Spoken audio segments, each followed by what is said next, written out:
അതിന് വേറൊരു വാക്ക് പറയുകയാണെങ്കിൽ ലഹരി എന്ന് പറയാം അല്ലേ. അത് അനുഭവിച്ചു കഴിഞ്ഞാൽ ഇപ്പം ഏത് ലഹരി ആയാലും എല്ലാവർക്കും അത് വിട്ടുമാറാൻ കുറച്ച് ബുദ്ധിമുട്ടുണ്ട്.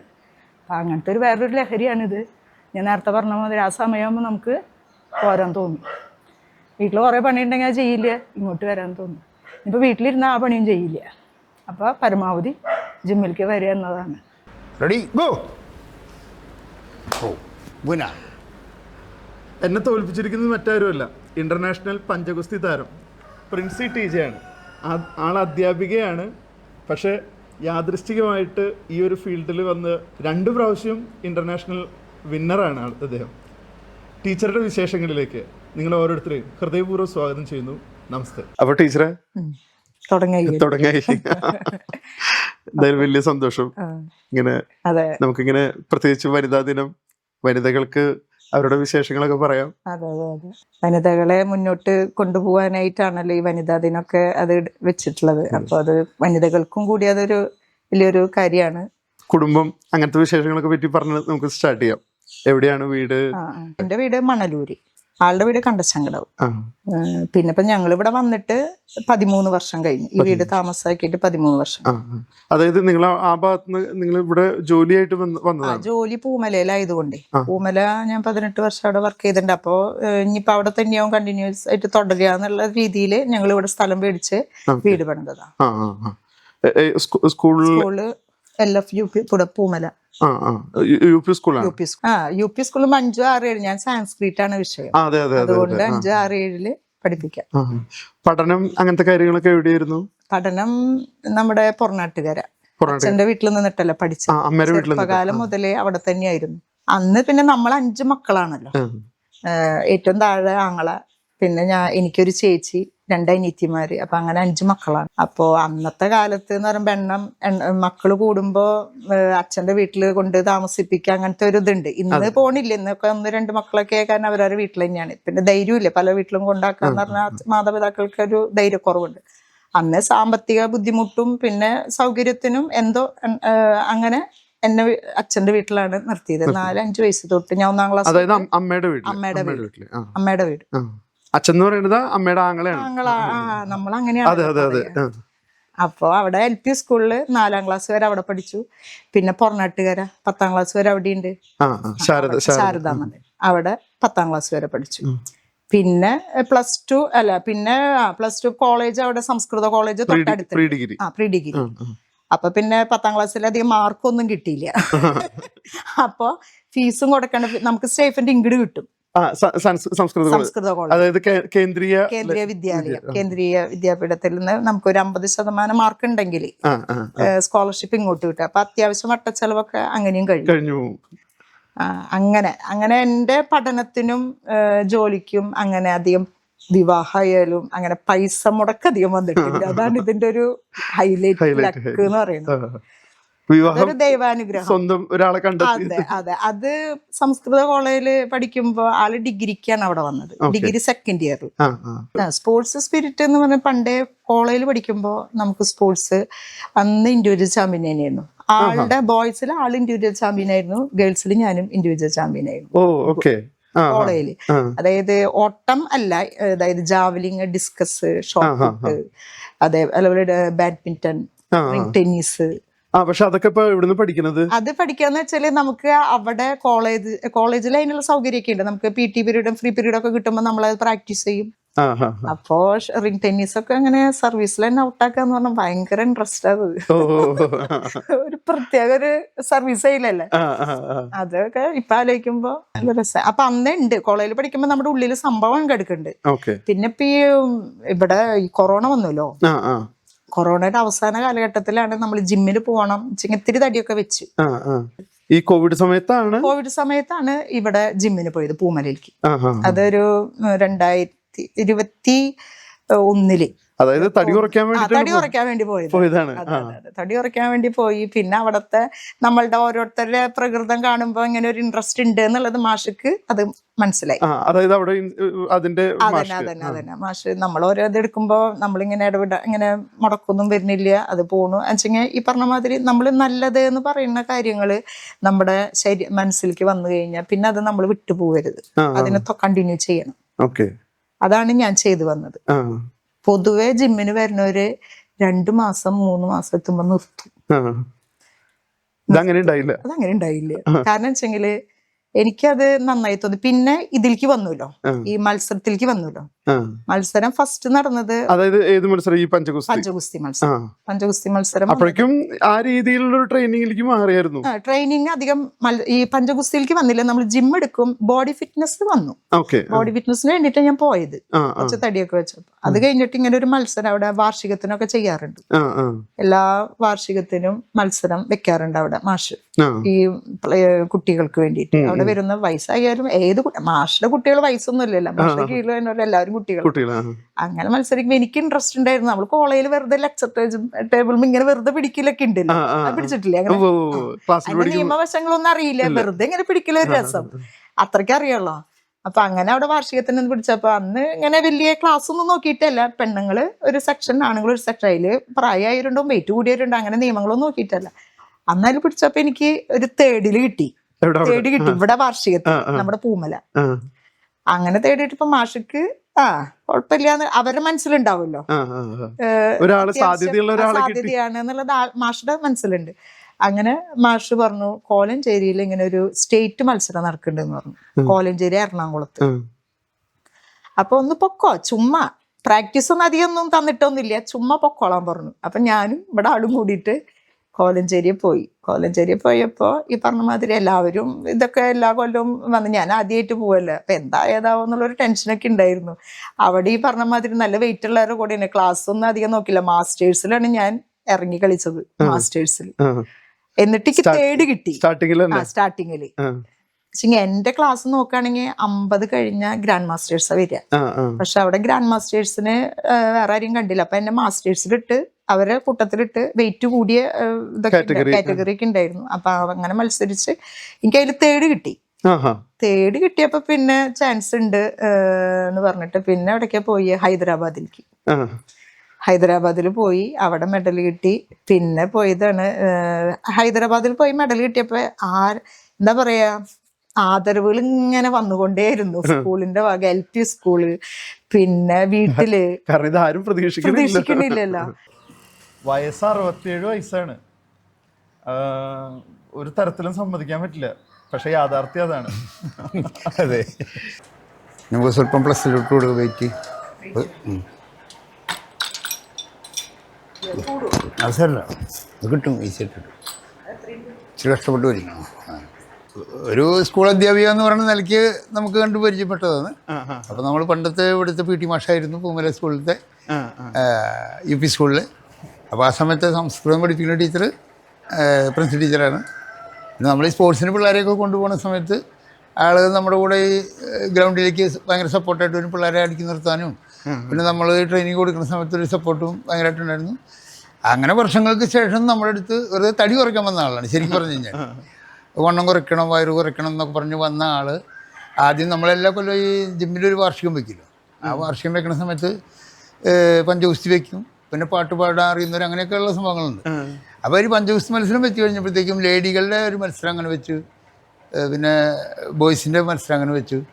ഞാൻ തന്നെ റഫറിൽ നിന്നു, പിള്ളേർക്കൊരു സപ്പോർട്ടും കാര്യങ്ങളൊക്കെ ഇട്ട് മൈക്കും സെറ്റും കാര്യങ്ങളും എല്ലാം ആയിട്ട് അങ്ങനെ മത്സരത്തിൽ പിടിച്ചു കഴിഞ്ഞപ്പോഴത്തേക്കും ആൾ ഇതിൽ പിന്നു വന്നു. അപ്പൊ ഞാൻ അന്ന് ഈ സ്പോർട്സിനോടുള്ളൊരു താല്പര്യമുള്ളത് എന്റെ മനസ്സിലത് നിന്നു. അങ്ങനെ കുട്ടികളുടെ ഒരു പഠിപ്പിക്കുന്ന സ്കൂളില് സംസ്കൃതം പഠിപ്പിക്കുന്ന ടീച്ചർക്ക് ഇങ്ങനെ ഒരു ഇൻട്രസ്റ്റ് കിടക്കുന്നത് ഞാൻ അന്നേ നോക്കി വെച്ചിട്ടുണ്ടായിരുന്നു. അപ്പോൾ ഞാൻ ജിം നടത്തുന്നുണ്ട്, ഈ ജിമ്മിൽ നിന്ന് ടൈം നോക്കിയിട്ടാണ് അങ്ങോട്ട് പോണത്, സ്പോർട്സ് പഠിപ്പിക്കാൻ.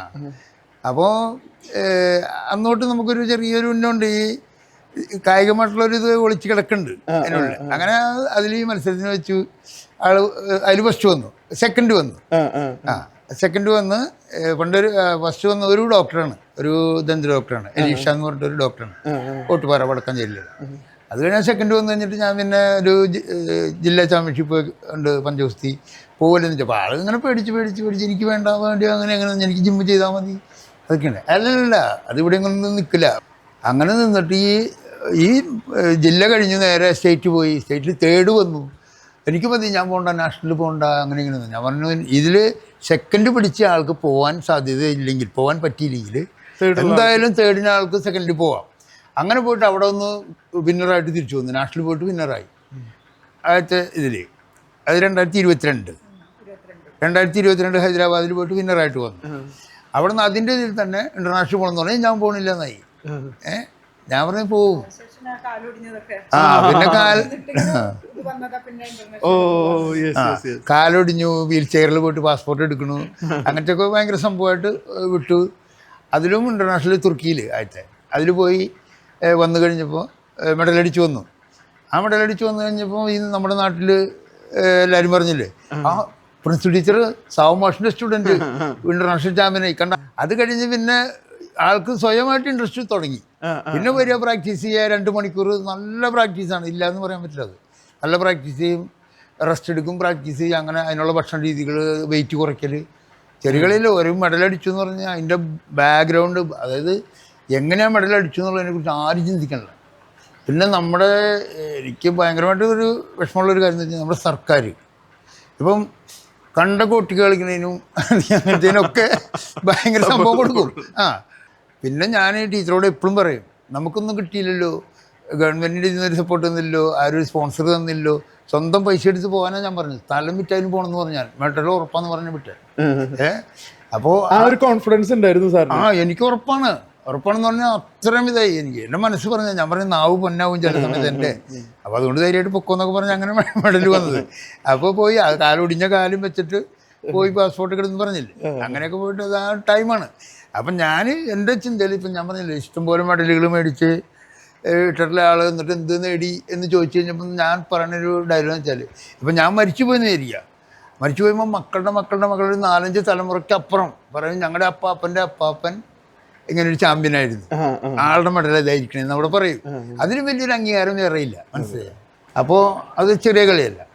പിന്നെ ഇതിനകത്ത് പ്രായ ഒരു പ്രശ്നമില്ല. ഞങ്ങൾ ഈ 60 വയസ്സിന് മുകളിലേക്കുള്ള ആൾക്കാരെന്ന് പറഞ്ഞാൽ നമ്മുടെ കേരളം എന്ന് പറഞ്ഞു കഴിഞ്ഞാൽ കേരളത്തിൽ കായികമായിട്ടുള്ള 2% വരെ ഹെൽത്ത് ഉള്ളവരുണ്ടോയെന്ന് എനിക്ക് സംശയമാണ്.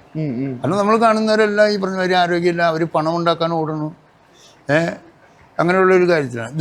ഇത് എൻ്റെ വൈഫ്. നിങ്ങൾ രണ്ടുപേരും ട്രെയിനേഴ്സാ അല്ലേ? ഇത് വൈഫ്. അപ്പോൾ എന്ന് വെച്ചാൽ പുള്ളിക്കാരത്തി മത്സരത്തിന് ഇറങ്ങുന്നത് പോലും 60 വയസ്സിന് ശേഷമാണ്. 60 വയസ്സിലാണ് മത്സരത്തിന് ഇറങ്ങുന്നത്. ഇത്ര കാലം എൻ്റെ കൂടെ ജിമ്മും ചെയ്യേണ്ട കാര്യങ്ങളൊക്കെ ഉണ്ട്, പഞ്ചഗുസ്തിയുണ്ട്. അങ്ങനെ ആദരവുകൾ ഇങ്ങനെ ഏറ്റുവാങ്ങി ഇങ്ങനെ ഇരിക്കുന്ന സമയത്താണ് നമ്മളിവിടെ ഇങ്ങനെ ഇറങ്ങുന്ന സ്റ്റെപ്പിൽ ഇവിടെ ഇത്തിരി കുഴിയുണ്ട് ഈ ഇറയത്ത്. ഇറങ്ങിയപ്പോ അവിടുത്തെ ഒരു ചവിട്ടിയുണ്ട്, അതങ്ങനെ നിരങ്ങിയപ്പോ സ്ലിപ്പായപ്പോ കാലിന്റെ ഈ ഇവിടെ എല്ല് പൊട്ടി. ഡോക്ടർ സ്കാനിങ് എക്സ്റേ എടുത്ത് നോക്കിയപ്പോ ഇത് എല്ല് പൊട്ടിയിരിക്കുന്നു. അത് കഴിഞ്ഞ് പ്ലാസ്റ്റർ ഇട്ടു. തുർക്കിയെ പോണെന്ന് ചിന്തിച്ചിട്ടേ ഇല്ല. അതായത് നാഷണലിൽ പോയി വന്നിട്ടാണ് ഇതൊക്കെ ഫസ്റ്റ് കിട്ടി. അത് പിന്നെ പരിശീലനം ഉണ്ടായിരുന്നു. അതായത് ആ രീതിയിലുള്ള പരിശീലനം ഉണ്ടായിരുന്നു. സ്ട്രോങ് ആയി നമ്മളൊരു മത്സരത്തിന് പോകുമ്പോ അതിന്റെ തയ്യാറെടുപ്പ് വേണം. അങ്ങനെ ഈ കാലൊടിഞ്ഞ് നമ്മളിങ്ങനെ ഇരുന്നപ്പോ എനിക്ക് ഭയങ്കര പിന്നെ ചിലർ കളിയാക്കുമല്ലോ, പഞ്ചഗുസ്തിയുടെ കാലൊടിഞ്ഞ് തമാശക്ക് അയ്യാലൊരു കളിയാക്കലുണ്ട്. അപ്പൊ അതൊക്കെ ഇങ്ങനെ മനസ്സിലിങ്ങനെ വന്നപ്പോ ഇങ്ങനെ ഇരുന്നാ പറ്റില്ലല്ലോ, ഇതിന്നൊരു മറികടക്കഞ്ഞ് അടുത്ത മത്സരത്തിന് പോണം. അങ്ങനെയാണ് ഞാന് ഇങ്ങനെ കാലൊടിഞ്ഞിരിക്കുമ്പോഴാണ് എനിക്ക് ഇങ്ങനെ ഒരു ചിന്ത വന്നത്, ടർക്കിയെ പോണം എന്നുള്ളത്. പാസ്പോർട്ടൊന്നും ഇല്ല കേട്ടാ, എടുത്തിട്ടില്ല. ആ സമയത്ത് തന്നെ നല്ല മഴയുള്ള സമയത്ത് തന്നെ ആളുടെ അവിടെ ടൈലുമ്മ വഴുക്കിയിട്ട് ആളുടെ കൈയും ഒടിഞ്ഞിരിക്കുക. അങ്ങനെ ഇരിക്കുമ്പോഴാണ് എനിക്ക് ടർക്കിയെ പോണെന്ന് ഞാൻ പറയണത്.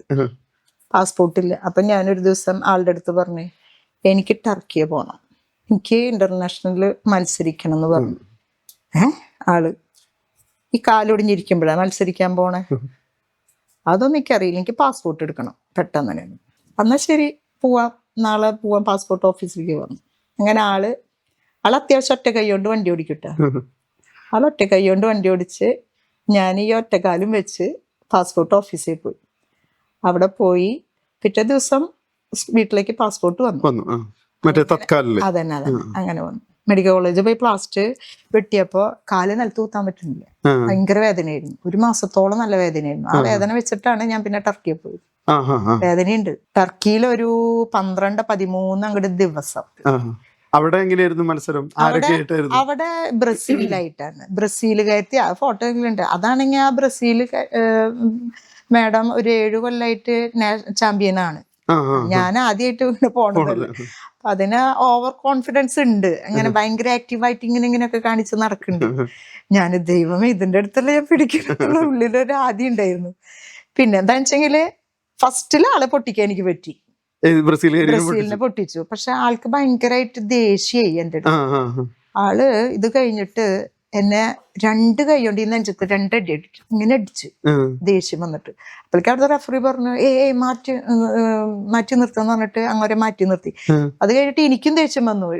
ടേബിളിൽ 4 ഇടിയൊക്കെ ഇടിച്ചിട്ട് ഞാനും ഇങ്ങോട്ട് പോകുന്ന അവസാനം. ആദ്യം ഞാൻ അടിച്ചപ്പോ പിന്നെ ആൾക്ക് കൊടുത്തപ്പോ ആളെന്നെ 2 പ്രാവശ്യം കിട്ടിയത്. അപ്പൊ പിന്നെ എനിക്ക് സെക്കൻഡായി. ആള് ഫസ്റ്റ് പക്ഷെ ആദ്യത്തേല് നമ്മള് കിട്ടി. പിന്നെ എനിക്ക് അത് എന്താണ് ഇപ്പൊ അത് ഉണ്ടെങ്കിൽ എനിക്ക് കിട്ടും തോന്നുന്നു. ഫസ്റ്റ് അല്ലേ, അത്രയ്ക്ക് പ്രാക്ടീസ് ഇല്ലല്ലോ. പിന്നത്തെ കൊല്ലം മലേഷ്യ പോയത്. അതും ഇതുപോലെ നാഷണൽ ലെവലിൽ പോയി. നാഷണൽ ലെവൽ മലേഷ്യയിൽ പോയിട്ട് പ്രത്യേകിച്ച് അങ്ങനെ ഇല്ല. അങ്ങനെ എന്താ പറയാ, നമ്മള് ഇങ്ങനെ അതൊരു വേറെ അസോസിയേഷൻ ആയിരുന്നു, അവരുടെ കൂടെ പോയത്. പിന്നെ 2 കൊല്ലം പോയില്ല. ഇവിടെ പോയപ്പോ മലേഷ്യയിൽ പോയപ്പോ എന്തെങ്കിലും ഇത് കിട്ടിയോ? അതില് നമുക്ക് ഫസ്റ്റ് കിട്ടിയത്. പിന്നെ നമ്മള് 2 കൊല്ലം കഴിഞ്ഞ കൊല്ലം പോയത് 2 കൊല്ലം ബാംഗ്ലൂർക്കാ പോയത്. ബാംഗ്ലൂര് നാഷണൽ ലെവലില് വിന്നറായിട്ട് സെക്കൻഡും ഫസ്റ്റും കിട്ടിയിട്ടുണ്ട്. ഈ ട്രെയിനിങ് എങ്ങനെയാ നിങ്ങക്ക്? ട്രെയിനിങ് ഞാൻ വൈകിട്ട് സ്കൂൾ വിട്ട് വന്നിട്ട് ഒരു 5:30-6 മണിയാകുമ്പോ ഞാൻ പോകും. ഒരു 7:30-8 മണിയാകുമ്പോ വീട്ടിലെത്തും. ഒരു 1-1.5 മണിക്കൂർ നമ്മൾ ഡെയിലി. ഞായർ ഒഴിവാ, ഞായർ മുടക്ക് വൈകിട്ട്. ബാക്കിയുള്ള ദിവസം പിന്നെ എന്തെങ്കിലും അത്യാവശ്യങ്ങൾ നമ്മുടെ യാത്രകൾ ഉണ്ടെങ്കിൽ അങ്ങനെയൊക്കെ ഇടയ്ക്കൊക്കെ മുടക്ക് വരും. അല്ലാത്ത ദിവസങ്ങളൊക്കെ നമ്മൾ ആ സമയം നമുക്ക് പോയില്ലെങ്കിൽ ഭയങ്കര ബുദ്ധിമുട്ടാ. കാരണം എന്നാ വീട്ടിൽ പണി ഇഷ്ടം പോലെ ഉണ്ട്, അതിട്ട് ചെയ്യാനും തോന്നില്ല. അതാണ് അതിന്റെ പ്രത്യേകത. അപ്പൊ പോവല്ലേ നല്ലത്. എന്നീ പണി കഴിയാണെങ്കിൽ കുഴപ്പമില്ല, ഈ പണിയും കഴിയില്ല ആ പണി, അപ്പൊ പോവും. അങ്ങനെയാണ് നമ്മൾ അങ്ങോട്ട് എത്തിക്കണത്. ഒറ്റയ്ക്ക് പോകും. മാഷുള്ളപ്പോ മാഷും വരാറുണ്ട് കേട്ടോ. ആദ്യമൊക്കെ ഒരുമിച്ച് പോവാറുണ്ട്. ആൾക്കും ഇത് ഭയങ്കര ഇൻട്രസ്റ്റ് തന്നെയാണ്. തുടക്കത്തിലൊക്കെ പിടിച്ചിട്ടുണ്ട്, ഇവിടെ സ്റ്റേറ്റിലൊക്കെ പിടിച്ചിട്ടുണ്ട്, കിട്ടാറുണ്ട്. നാഷണൽ വന്നിട്ടില്ല. ഈ പുരുഷ വിഭാഗത്തിൽ കുറച്ചും കൂടി ആൾക്കാർ കൂടുതലുണ്ടാവും. കുടുംബം 2 മക്കള് പറഞ്ഞ പോലെ നേരത്തെ. മോൻ അദ്വൈത്, അവൻ ഇപ്പൊ PG കഴിഞ്ഞു. അവന്റെ പ്രോജക്റ്റ് ചെയ്യുന്ന PG ഡിസൈനിങ്, ട്രാൻസ്പോർട്ടേഷൻ ഡിസൈനിങ്, വണ്ടികളുടെ വരയ്ക്കുള്ള എന്താ പറയാ, ഞാൻ കാണിച്ചു കുറെ ചെറുപ്പത്തിലെ നല്ല വരക്കാരനാണ്. ഒരുപാട് സമ്മാനങ്ങളൊക്കെ കിട്ടിയിട്ടുണ്ട്. പിന്നെ മോള് degree second year Elthuruth, Aloysius. അവൾക്ക് ഇപ്പൊ കുറച്ചു നാളായിട്ട് ഒരു ഫാഷൻ ഷോ, റാമ്പ് വാക്ക് ഗ്രൂപ്പായിട്ട് പല മത്സരങ്ങൾക്കും പല കോളേജുകളൊക്കെ ആയിട്ട് സമ്മാനങ്ങളൊക്കെ, ക്യാഷ് അവാർഡൊക്കെ ആയിട്ട് കിട്ടുന്നുണ്ട്. ഞാനൊക്കെ എന്നെ സംബന്ധിച്ച് നോക്കുകയാണെങ്കിൽ ഇതിന്റെ പിന്നില് കഠിനാധ്വാനം ഉണ്ട്. നമ്മൾ എന്തോരം പണി കഴിഞ്ഞു, സ്കൂള് വിട്ട് വീട്ടിലെ പണി കഴിഞ്ഞ് അവിടേക്ക് പോയി ചില നേരത്തൊക്കെ തോന്നും. പക്ഷെ നമുക്കത് ഇല്ലാണ്ട് മുന്നോട്ട് പോവാന്ന് പറഞ്ഞിട്ടുണ്ടെങ്കിൽ അത് ജീവിതത്തിന്റെ ഒരു ഭാഗമായിട്ട് ഞാൻ അത് കണ്ടിരിക്കുകയാണ്. ഈ ഫിറ്റ്നസ് എന്ന് പറയുമ്പോഴേ ആരെങ്കിലും ഇടിക്കുകയോ അങ്ങനെയൊക്കെ ഇടിയൊക്കെ കൊടുത്തിട്ടുണ്ട് അത്യാവശ്യം. അതെ, ഇടി കൊടുത്തിട്ടുണ്ട്. ആരെ ഇടിക്കേണ്ടി വന്നിട്ടില്ല. ഇടി ചോദിച്ചവർക്ക് കൊടുത്തിട്ടുണ്ട്. അതെ, ചോദിച്ചു മേടിക്കാന്ന് അറിയില്ലേ, അങ്ങനത്തവർക്ക് കൊടുത്തിട്ടുണ്ട്. കൊടുക്കേണ്ടി വന്നിട്ടുണ്ട്. അതെ, അതൊന്നും എന്റെ കൂട്ടുകാരനാ. അവൻ ഇത്തിരി വെള്ളടിച്ച് നടന്ന് വീട്ടില് പ്രശ്നങ്ങളൊക്കെ, വൈഫൊക്കെ ഭയങ്കര കഷ്ടപ്പെട്ട് ജോലി ചെയ്ത് മക്കളെ നോക്കണ്ടി ഇത്തിരി ഉഴപ്പി നടക്കുമ്പോ എനിക്ക് അവനൊന്ന് കിട്ടിയ നമ്മുടെ ജൂനിയറാണ്, നമ്മുടെ അനിയനെ പോലെ. അപ്പൊ അങ്ങനെ റിസോർട്ടിലേക്ക് വന്നപ്പോ അവൻ കള്ളുപിടിച്ച് എവിടേക്കോ പോയി. അപ്പൊ അവന്റെ കൂട്ടുകാരൻ പിടിക്കാൻ പോയി. അത് കഴിഞ്ഞ് ഞാൻ ഒന്ന് പറ്റും, ഞാൻ ഒന്ന് കൊടുക്കണ്ടെന്ന് പറഞ്ഞ് ഞാനിങ്ങനെ മനസ്സിലിങ്ങനെ ഒരുങ്ങി നിൽക്കുകയായിരുന്നു. അത് കഴിഞ്ഞ് അവനെ വിളിച്ചു കൊണ്ടുവന്നു, മറ്റേ കൂട്ടുകാരൻ പോയിട്ട്. അപ്പോ ഇങ്ങനെയൊക്കെ പറഞ്ഞു, നീ എന്തുട്ടന്? അപ്പൊ ഞാൻ ഇങ്ങനെ ഓരോന്നൊക്കെ ഇങ്ങനെ ദേഷ്യത്തിൽ ചോദിച്ചോ തന്നോളാൻ പറഞ്ഞു. അടിച്ചോളം പറഞ്ഞു. അപ്പൊ ഒന്നോ കൊടുത്തു. അപ്പൊ അത്ര പ്രതീക്ഷിച്ചില്ല. അയ്യോ ഓ എന്ന് പറഞ്ഞിട്ട് ഒരു 5 മിനിറ്റ് അവൻ അങ്ങനെ കയ്യും വെച്ചു. ഇത്ര വിചാരിച്ചില്ല കേട്ടോ മനസ്സിലെന്ന് പറഞ്ഞിട്ട് ആകെ നാണക്കേടുമായി. ആരോടും പറയരുത് കേട്ടോ ഒന്നും പറഞ്ഞു അവസാനം. ഇനിയിപ്പോ ആരും അറിയില്ല. അങ്ങനെ മക്കളേനെ ഒന്നും അങ്ങനെ അവരെ മനുഷ്യരെ കണ്ട് മനസ്സിലാക്കി പഠിക്കണു. പ്രകൃതിയിൽ നിന്നും പഠിക്കണു. പ്രകൃതി ജീവികളോട് പ്രത്യേക ഒരു അറ്റാച്ച്മെന്റ്. ഇപ്പൊ നായ, പട്ടി, പൂച്ച മനുഷ്യരെക്കാൾ കൂടുതൽ വെച്ചെങ്കിൽ മിണ്ടാപ്രാണികളല്ലേ. അപ്പൊ ഞാനതിനെ കൂട്ടിലാക്കുമ്പോ ഇവൻ വന്ന് അവരെ സ്വതന്ത്രമായിട്ട്. പക്ഷെ അങ്ങനെ ഇപ്പം നമ്മളിപ്പോ ഒരു മതത്തില് പഠിപ്പിച്ചിട്ട് അങ്ങനെ കുറച്ച് പേരെ മാത്രം അങ്ങനെയല്ല. അവര് അവരുടേതായ രീതിയിൽ അവര് ഹെൽപ്പ് ചെയ്യണ കൂട്ടത്തിൽ തന്നെയാണ്. നമ്മളിപ്പോ പഠിപ്പിച്ചിട്ടില്ലല്ലോ എന്ന് വിചാരിച്ചിട്ട് അവരങ്ങനെ വേറെ രീതിയിലൊന്നും നമുക്ക് കാണാൻ പറ്റുന്നില്ല. ഈ മനുഷ്യത്വം, സ്നേഹം, കരുതല്, കരുണ എന്നൊക്കെ പറയണത് ഇതൊന്നും മതങ്ങൾ തരുന്നതല്ല. അവർക്ക് ഇല്ലാതാക്കലാണ് ചെയ്യുന്നത്. അതൊക്കെ നീ ഇല്ലാതാക്കാൻ എന്ത് പണി ചെയ്തോ, ഇവിടെ വന്നിട്ട് കുമ്പസാരിച്ചാൽ മതി, അല്ലെങ്കിൽ കാശിട്ടാൽ മതി, വഴിപാട് ചെയ്താൽ മതി എന്ന് പറയുന്ന ടീമുകളാണ്. ശരിക്കും എല്ലാ ജീവികളിലും നോക്കൂ, ഇതൊക്കെ ഉണ്ട്. മറ്റ് സഹജീവികളുള്ള സ്നേഹമുണ്ട്, കരുതലുണ്ട്. എത്ര വീഡിയോസ് കാണാം കൂടുതലുള്ള ജീവികളെ ഒഴുക്കിൽപ്പെടുമ്പോഴും അല്ലാതൊക്കെ രക്ഷിക്കാൻ പോണത്. അത് അന്ന് കോളേജിൽ പരിചയപ്പെട്ട അന്ന് മുതൽ ഇന്ന് വരെ ഇടി, വെട്ട്, കുത്ത്, തല്ല്, കലാട്ട, അപ്പുറത്തൊന്നുമില്ല. അത്രയും നല്ല കയ്യിലിരിപ്പായിരുന്നു. അത് പോകത്തില്ലല്ലോ. അല്ല ഒത്തിരി കട്ടയ്ക്ക് നിൽക്കും. ഞാൻ കലിപ്പണേൻ്റെ അപ്പുറത്ത് കലിപ്പോളാവും. പക്ഷെ അത് പരസ്പരം ചീത്ത പറയാൻ തോന്നുന്നത് എന്താ വെച്ചാൽ ഒരു കരുതലുള്ളതുകൊണ്ടല്ലേ. അവന്റെ വഴിക്ക് പോയിക്കോട്ടെ, നീ നിന്റെ വഴിക്ക് പോയിക്കോട്ടെ തീർക്കും. എടുത്തു വെക്കലൊന്നുമില്ല. അല്ല, കെട്ടിയോണ്ട് റോള് ചില സപ്പോർട്ട് തന്നെ. അത് പറയാൻ വെച്ചാല് ഇവിടെ ഇവൾക്ക് ഞാൻ പറഞ്ഞില്ലേ, ഇങ്ങനെ ഒരു ചെറിയ ഇതിന്റെ ഒരു കൈ അനക്കാൻ പറ്റാത്തതിന് പ്രശ്നം ഉണ്ടായിരുന്നു. എന്നിട്ട് ഫിസിയോതെറാപ്പി ചെയ്തു, ഓക്കെ. അങ്ങനെ നിൽക്കുന്ന സമയത്താണ് പിന്നെ മകന് ഫുട്ബോൾ കളിച്ചിട്ട് കാലിന് പ്രശ്നമൊക്കെ പറഞ്ഞു. അപ്പം മെഡിക്കൽ കോളേജിൽ ഡോക്ടർ പറഞ്ഞു ലോവർ ബോഡി ഫിറ്റ്നസിന് പോകാൻ കാലൊക്കെ നടി ചെയ്യണമെന്നിട്ട് ജിമ്മിൽ പോയി ചെയ്യാൻ പറഞ്ഞു. അപ്പോൾ ഞാൻ ഇവളുടെ സ്കൂളിൻ്റെ അടുത്തുള്ള പൂമലയുള്ള സാബു സാറിൻ്റെ ലൈഫ് സ്റ്റൈൽ ജിമ്മിലാണ് പോകാറാവുന്നത്. ജസ്റ്റ് പോയി അവർ ഒരു മാസം തയ്ക്കുള്ള അവൻ പോന്നു. അപ്പോൾ ഒരു ദിവസം വെറുതെ ഞങ്ങൾ നോക്കുമ്പോണ്ട് ഇവളുടെ ഫ്രണ്ടൊക്കെ ലേഡിയും ഹസ്ബൻഡൊക്കെ കൂടെ പോകണുണ്ട്. ഞങ്ങൾ ജിമ്മിൽ പോയി നോക്കിയപ്പോൾ ജസ്റ്റ് ജിമ്മിൽ പോയപ്പോൾ സാബു മാഷ് അവിടുത്തെ ജിമ്മിൻ്റെ സാർ ഇവരൊക്കെ സ്കൂളിലൊക്കെ സ്പോർട്സിന് ഹെൽപ്പ് ചെയ്യാറുള്ള ഇപ്പോൾ കുറേ വർഷമായിട്ട് ആ സ്കൂളിൽ പഠിപ്പിക്കുന്നതാണല്ലോ. അപ്പോൾ എല്ലാവർക്കും അറിയാം. അതെ, അന്ന് ടീച്ചറും പോയോ ജിമ്മ് ചെയ്യാം എന്ന് പറഞ്ഞാൽ അങ്ങനെ മോൻ അവിടെ ജസ്റ്റ് ഒരു കാരണമായിട്ട് അവിടെ പോയി. അവങ്ങിട്ട് പോയി ഞാനിവിടെ പോയി തുടങ്ങി. ഞാനും ഇങ്ങനെ ഇടയ്ക്ക് പോരും. പിന്നെ അവള് സ്ട്രോങ് ആയി പിന്നാലെ കൂടി. മീൻസ് ഇതിന്റെ പിന്നാലെ ഡെയിലി മിക്കവാറും വരാറുണ്ട്. ഞങ്ങൾ ഭയങ്കര സുഹൃത്തുക്കളാണ്. അടിപൊളിയായിട്ട് ചെയ്യും. ഒരു ദിവസം മുടങ്ങാണ്ട് മിക്കവാറും വരും. ആഴ്ചയിൽ 3 ദിവസമെങ്കിലും വന്നിരിക്കും. പിന്നെ വന്നു കഴിഞ്ഞാൽ നല്ലപോലെ വർക്കൗട്ട് ചെയ്യും. ഞങ്ങൾ ഒരുമിച്ച് മത്സരിക്കാൻ പോകേണ്ട ആത്മാർത്ഥ സുഹൃത്തുക്കളാണ്. അപ്പോൾ ഇത്രയും നേരം സമയം സ്പെൻഡ് ചെയ്തതിന് big salute. Thank you so much. Okay, thank you. Speak. Good boys. Speak. Good boys. Speak. Good boys. Speak. Good boys. Speak. Good boys. Jump. Good boys. Jump. Good boys. Jump. Good boy. Sit. Good boy. Down. Down. Lower. Down. Step.